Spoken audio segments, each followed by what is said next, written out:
Welcome to our weekly Bible Reader Companion series. This week our Bible reading is taken from Luke chapters 2 through chapter 13, with our memory verse being taken from Luke chapter 12 and verse 15. From the New King James, Luke chapter 12 and verse 15 reads, "And he said to them, Take heed and beware of covetousness, for one's life does not consist in the abundance of the things he possesses." Today we want to meditate upon verses 16 through 21 here in this chapter, which consists of the parable of the rich fool. Let's read together verses 16 through 21, and I'd ask that you pay close attention to the personal pronouns that are used there, the term I and my as we read. And think about how those terms and how the context speaks of pride and selfishness and trust in self as we go through and read this parable and make some application. Beginning in verse 16 in the New King James, "Then he spoke a parable to them, saying, The ground of a certain rich man yielded plentifully. And he thought within himself, saying, What shall I do, since I have no room in my store crops? So he said, I will do this, I will pull down my barns and build greater, and there will I store my crops and my goods. And I will say to my soul, Soul, you have many goods laid up for many years. Take your ease, eat, drink, and be merry. But God said to him, Fool, this night your soul will be required of you. Then whose will those things be which you have provided? So is he who lays up treasure for himself and is not rich toward God." There are not many places in the Bible where God calls people fools. The fact that he singles out a man that has a preoccupation with things as foolishness or foolish is striking. In the Old Testament, the man who says there is no God is called a fool. That's recorded in Psalms 14 and verse 1. So if the rich materialist or the covetous man is called a fool, it puts him right up there in the company of those who would even deny that there is a God. So it's serious as we think about this idea of covetousness and consider the meaning of the parable here.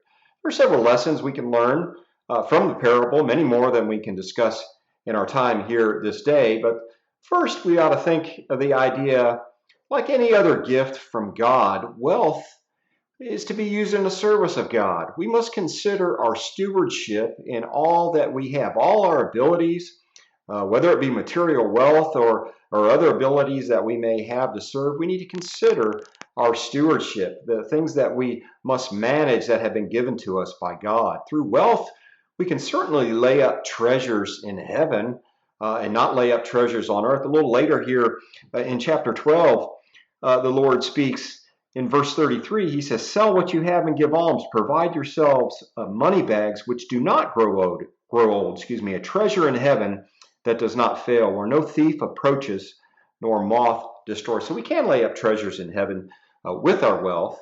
We can do this by helping the needy, by supporting the preaching of the gospel, certainly providing for our family and many other things that we can do by helping others that might be in need. Or is our focus only on self, on the things of this life, on bigger houses, faster cars, more toys, more clothes, or just hoarding all that we have for ourselves and laying it up for a later time as we consider here the parable of the rich fool? But one of the things that the rich fool overlooked was he was overlooking his service to God, and he was overlooking his service to others. And that's what covetousness does to us. It causes us to desire things for self and causes us to forsake our service to God and others. One of the things that we need to be careful of when we think of possession is the idea that possessions bring such great pleasure. The rich man made the mistake which many that are rich and many who desire to be rich make. They think that things will make them happy. If you remember, the richest man in the world, Solomon, testified that riches do not bring happiness. In Ecclesiastes, many times he speaks of these things. Specifically in chapter 2, he makes a statement that all was vanity and vexation of spirit, and there was no profit under the sun, as he considers his great wealth, the things that he engaged in, the things that he done, the things that he had in relation to eternity.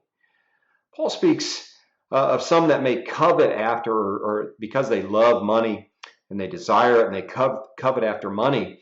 In 1 Timothy 6 and verse 10, he says, Some there have erred from the faith and pierce themselves through with many sorrows.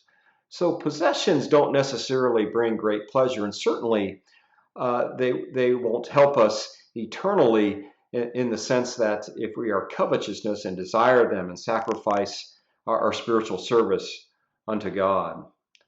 Finally, he forgot that death might be near. The rich man thought in his mind, as you read in verse 19, he said, "Soul, thou hast much good laid up for many years. Take thine ease, eat, drink, and be merry." But the Lord said, "Thou fool, this night thy soul shall be required of thee." Is this the thought that we have in regards to the things that we have? Do we trust in those things? Do we rely on those things so much and think on those things so much that we'll be able to take our ease and enjoy those things, but yet we don't know if we have tomorrow? Needless to say, that the Lord required his soul that very night. There wasn't many years, as he may have thought, of comfort and enjoyment laid up, enjoying his wealth. Many of us might be thinking that we have many years, while the Lord might be thinking that it is this night. The day of preparation will soon be over for us all, and we need to take heed of these things. We need to make preparation, and we certainly, as our memory verse states, we need to take heed and beware of covetousness, for our life does not consist in the abundance of the things which we possess. Thank you again for joining us, and join us again tomorrow as we meditate upon these things.